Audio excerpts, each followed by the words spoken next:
Hi friends, അസ്സലാമു അലൈക്കും. ഇന്ന് ഞാനിവിടെ ഉണ്ടാക്കാൻ പോകുന്നത് ബട്ടർ ചിക്കനാണ്.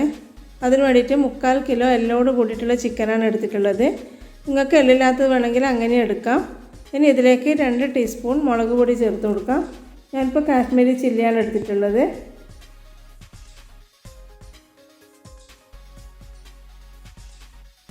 ഒരു ടീസ്പൂൺ കുരുമുളക് പൊടി, 1/4 ടീസ്പൂൺ മഞ്ഞൾപ്പൊടി, ആവശ്യത്തിനുള്ള ഉപ്പ്,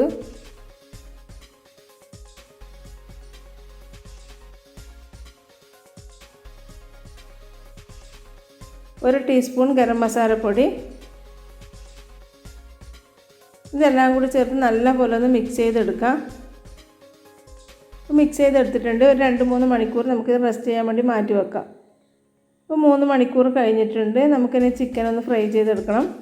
അതിനുവേണ്ടി ഞാനിപ്പം ബട്ടറിലാണ് ഫ്രൈ ചെയ്തെടുക്കുന്നത്. ഇത് കുറച്ച് വാങ്ങിച്ച ബട്ടറും കുറച്ച് ഹോം മെയ്ഡ് ബട്ടറാണ് ഉള്ളത്. അതുകൊണ്ടാണ് 2 തരം കളറ്. കുറച്ച് ഓയിലും കൂടി ചേർത്ത് കൊടുക്കാം.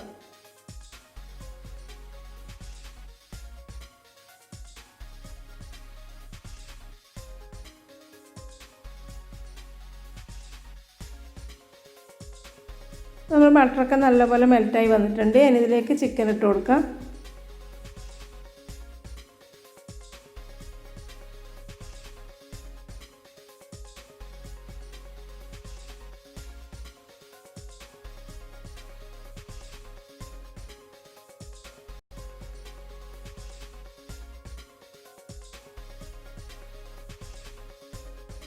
ഇനി ഇത് അടച്ച് വെച്ച് ഫ്രൈ ചെയ്തെടുക്കാം. ആ സമയം കൊണ്ട് ബട്ടർ ചിക്കനുള്ള മസാല ഉണ്ടാക്കാം. ഒരു പാനിലേക്ക് 1 സ്പൂണ് ബട്ടർ ഇട്ട് കൊടുക്കാം.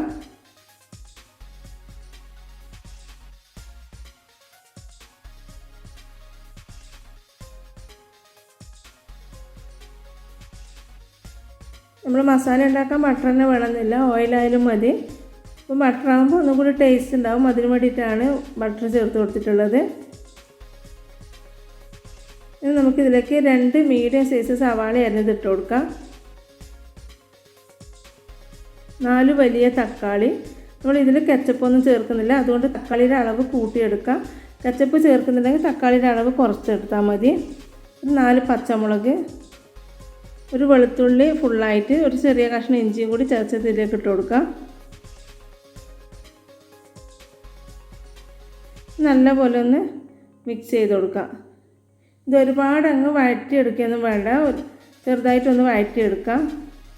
നല്ല ഉടയുന്ന പോലെ വഴറ്റിയെടുക്കണ്ട. കുറച്ച് ഉപ്പും കൂടി ചേർത്ത് കൊടുക്കാം.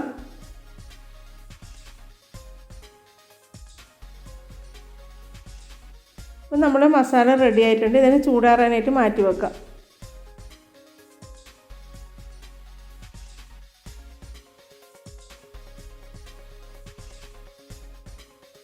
നമുക്കൊന്ന് ചിക്കൻ ഒന്ന് തിരിച്ചിട്ട് കൊടുക്കാം.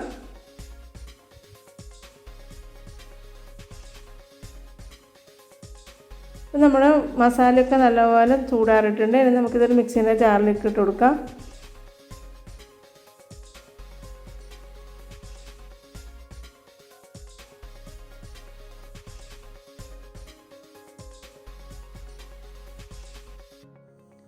ഇനി ഇതിലേക്ക് ഒരു 10 കാഷ്നട്ട് ചേർത്ത് കൊടുക്കാം. നമുക്ക് സവാള വഴറ്റുന്ന സമയത്ത് അങ്ങനെ വേണമെങ്കിൽ അതിലും ചേർത്ത് കൊടുത്താലും മതി. ഞാനിപ്പോൾ ഇങ്ങനെയാണ് ചേർത്ത് കൊടുക്കുന്നത്. ഒരു 10 ബദാം. ഇതെല്ലാം കൂടി നല്ല പേസ്റ്റ് പോലെ ഒന്ന് അരച്ചെടുക്കാം.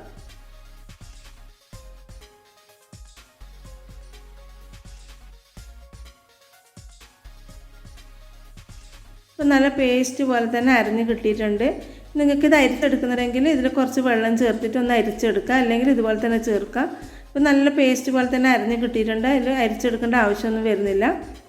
നമ്മുടെ ചിക്കനൊക്കെ ഒന്ന് വെന്തോ നോക്കാം.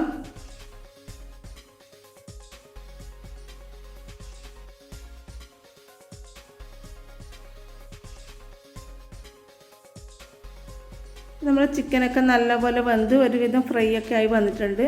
നമുക്ക് ഒരുപാട് ഫ്രൈ ആവേണ്ട ആവശ്യമൊന്നുമില്ല, ഇതുപോലെ ഒന്ന് ഫ്രൈ ആയി കിട്ടിയാൽ മതി. ഇനി ഇതിലേക്ക് നേരത്തെ അരച്ച് വെച്ചിട്ടുള്ള പേസ്റ്റ് ചേർത്ത് കൊടുക്കാം.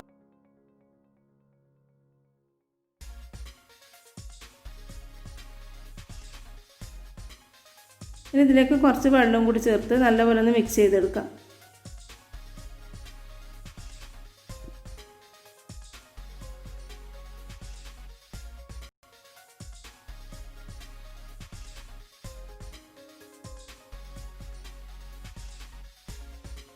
ഇതിൽ വെള്ളം കുറവാണ്, അപ്പോൾ കുറച്ചുകൂടി വെള്ളം ചേർത്ത് കൊടുക്കാം.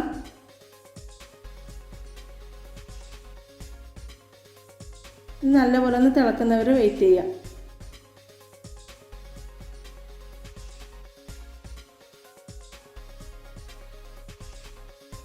ഇപ്പം നല്ലപോലെ തിളച്ച് വന്നിട്ടുണ്ട്. കുറച്ചും കസൂറി മേത്തിയും കൂടി ചേർത്ത് കൊടുക്കാം. ഇതിൽ 1 ടീസ്പൂൺ പഞ്ചസാര ചേർത്ത് കൊടുത്തിട്ടുണ്ട്, അതെടുക്കാൻ വിട്ടുപോയതാണ്. കുറച്ച് ഫ്രഷ് ക്രീമും കൂടി ചേർത്ത് കൊടുക്കാം. നമ്മൾ ബട്ടർ ചിക്കനൊക്കെ റെഡി ആയിട്ടുണ്ട്. നിങ്ങൾ ആദ്യമായിട്ടാണ് എൻ്റെ ചാനൽ കാണുന്നതെങ്കിൽ സബ്സ്ക്രൈബ് ചെയ്യാത്തവരുണ്ടെങ്കിൽ സബ്സ്ക്രൈബ് ചെയ്യുക. നിങ്ങൾക്ക് എൻ്റെ ഈ വീഡിയോ ഇഷ്ടമായിട്ടുണ്ടെങ്കിൽ ഷെയർ ചെയ്യാനും ലൈക്ക് ചെയ്യാനും മറക്കരുത്. ഇൻഷാ അല്ലാഹ് മറ്റൊരു റെസിപ്പിയുമായിട്ട് വീണ്ടും കാണാം.